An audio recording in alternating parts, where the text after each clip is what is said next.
కథాకమలం కథల వెల్లువ. ఆలకించి ఆలోచించి ఆచరిద్దాం. మరి ఈనాటి special 19th May 2026 Tuesday is world family doctor day. World family doctor day. The day was established in 2010. The global event highlights the critical role primary care physicians play in delivering comprehensive, personal and continuing health care to patients worldwide. నిజమే కదా, చాలామంది అంటూ ఉంటారు, నాకైతే లేరు మాకు family doctors, but we can consider whichever doctor we often meet as our family doctor. Nothing to fear or no doubt in that. The official theme and focus of 2026 is compassionate care in a digital world. కదా, compassionate care in a digital world. Doctors కూడా చాలా అలసిపోతారా, అందుకని మనం ఈ family doctors day రోజు వరల్డ్లో ఉన్న అందరు డాక్టర్స్కి కూడా వాళ్ళ హెల్త్ బాగుండాలని, వాళ్ళ హ్యాపీనెస్ ఇంకా ఇంక్రీజ్ అవ్వాలని, వాళ్ళు హెల్తీగా వెల్తీగా ఉండాలని కోరుకున్నాం. Okay, Kathakamalam wishes all the doctors a happy healthy future. Artificial intelligence can detect patterns, generate documentation and optimize workflows, but it cannot recognize hesitation. Kada?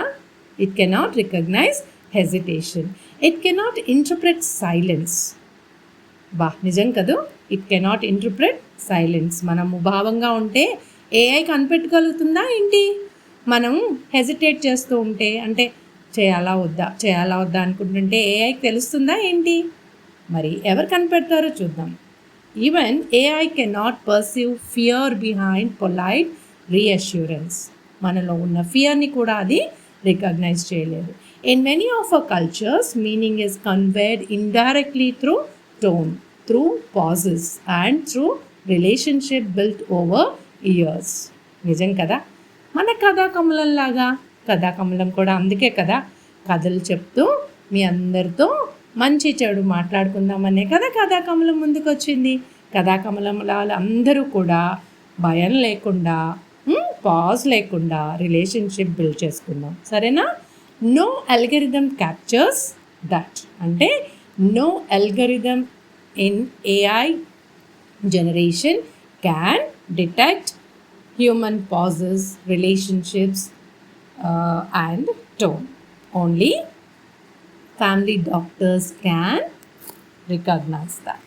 Kudos to all the family doctors. కథలోకి వెళ్ళిపోదాం. కథ ఏంటంటే శత్రువు సహాయం. బాగుంది కదా, శత్రువు సహాయం. చూద్దాం ఏంటో. పంచవటి ప్రాంతంలో ఒక మర్రి చెట్టు ఉంది. ఆ చెట్టు తొర్రలో రోమాసుడు అనే పిల్లి, ఆ పక్కనే కన్నంలో పలితుడు అనే ఎలుక ఉన్నాయి. ఒకనాటి రాత్రి వేటగాడు పన్నిన వలలో పిల్లి తగులుకొన్నది. వలలో చిక్కిన పిల్లిని చూసి ఎలుక, అమ్మ నేటికి పీడ వదిలిపోయింది అని సంతోషించింది. ఇంతలో అక్కడికి ఒక గుడ్లగూబ వచ్చింది. ఎలుకను వేటాడాలని దాని కోరిక. ఆ సంగతి కనిపెట్టిన ఎలుక వలలో చిక్కి ఉన్న పిల్లి వద్దకు పోయి, పిల్లి బావా, నీకు కలిగిన కష్టము చూడగా నాకెంతో దుఃఖంగా ఉంది. అబ్బో, యాక్షన్. మంచివాడువగు నీకు ఈ కష్టము కలగకుండా ఉండాల్సింది. నీ కష్టము నాదిగా భావించి నిన్ను విడుదల చేయవలనని వచ్చాను అని వలతాళ్ళు కొరుకుతున్నట్లు నటించిందంట. అంటే ఎలుక ఎందుకు వెళ్ళింది పిల్లి దగ్గరికి? దాని వెనుక ఎలుకను తినడానికి గుడ్లగూబ వస్తుంది కాబట్టి. పిల్లి గుడ్లగూబను తింటుంది కదా, ఎలుక పిల్లి దగ్గర ఉంటే గుడ్లగూబకి భయం అని చెప్పి ఎలుకెళ్ళి పిల్లి దగ్గర ఉంది మాట. ఎంతసేపటికి పిల్లి దగ్గర నుండి ఎలుక బయటకి రానందున గుడ్లగూబ విసిగెత్తి వెళ్ళిపోయిందంట. చూసారా, ఎలుక చాలా తెలివైందర్రా. పిల్లి నెట్లో ఉంది కదా, ఎలాగో తను తినలేదని అక్కడ ఉందన్నమాట. అక్కడ కూడా ఏంటి, మళ్ళీ పిల్లికి హెల్ప్ చేస్తున్నట్టు నటిస్తుంది. గండం గడిచిందని ఎలుక గంతులు వేయసాగింది. అప్పుడు పిల్లి, ఎలుక బావా, ఇంతసేపు వల కొరుకుతున్నట్లు నటించేవా కానీ కొరకలేదు. వేటగాడు వస్తాడేమో, త్వరగా వల కొరికి నన్ను కాపాడొచ్చు కదా. ఎలుక వేటగాడు వచ్చే వరకు కబుర్లతో కాలక్షేపం చేసి, అంటే ముందే కొరికేస్తే పిల్లి అటాక్ చేసేస్తుంది కదా. ఎలుక చాలా తెలివైందర్రో పిల్లలు. అందుకే మంచి వాళ్ళకి తెలివి కూడా ఉండాలి, లేకపోతే మూర్ఖులు తెలివి గల వాళ్ళని చేతగాని వాళ్ళలాగా చేసేస్తారు. కబుర్లతో కాలక్షేపం చేసి అతడు సమీపించగానే వలతాళ్ళు కొరికి తన కన్నంలోకి తుర్తమని వెళ్ళిపోయిందంట. పిల్లి గబగబా పోయి చెట్టు పైన త్వరలో దాగిందంట.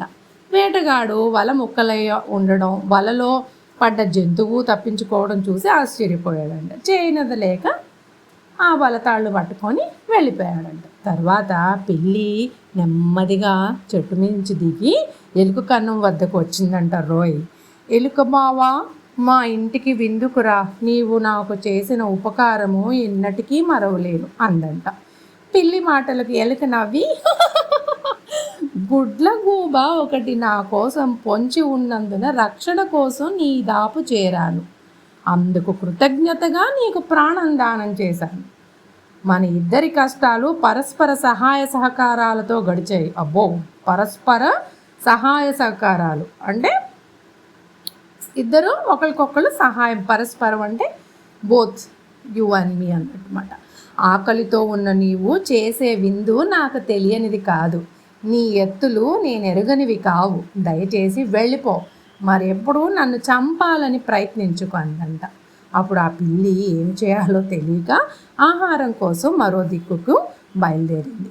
కాబట్టి కథా కమలాలు, మనం అవసరాన్ని బట్టి ఒక్కొక్కప్పుడు శత్రువుని చేరనీయొచ్చు, కానీ శత్రువు ఆ సమయంలో అజాగ్రత్త పనికిరాదు. అంటే శత్రువు మనం కాపాడుకోవడానికి శత్రువు దగ్గరికి వెళ్ళి శత్రువు కూడా సహాయం చేయొచ్చు, కానీ శత్రువు వలలో మాత్రం పడకూడదు. శత్రువులతో ప్రలోభంలోతో మాత్రం, శత్రువు పొగడ్తలకు మాత్రం పడిపోకూడదు.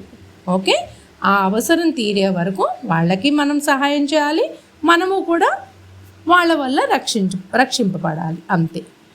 మరి అర్థమైంది కదా. శత్రువులకి సహాయం అంటే అర్థమైందా?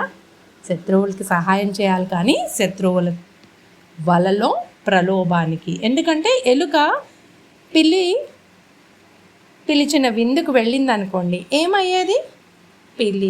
పిల్లి ఎలుకను తినేసేది. కానీ ఎలుక తెలివైనది, తన శత్రువు అయిన పిల్లిని కాపాడింది, తనని కాపాడుకుంది, తన ప్రలోభంలో పడలేదు. మనం కూడా ఇలాగే మనం జాగ్రత్తగా ఉంటూ ఎదుటి వాళ్ళని కూడా జాగ్రత్త పరుస్తూ ఆనందంగా ఆహ్లాదంగా ఉందాం. మరి సర్వే జన సుఖినో భవంతు, లోకా సంస్థాం సుఖినో భవంతు.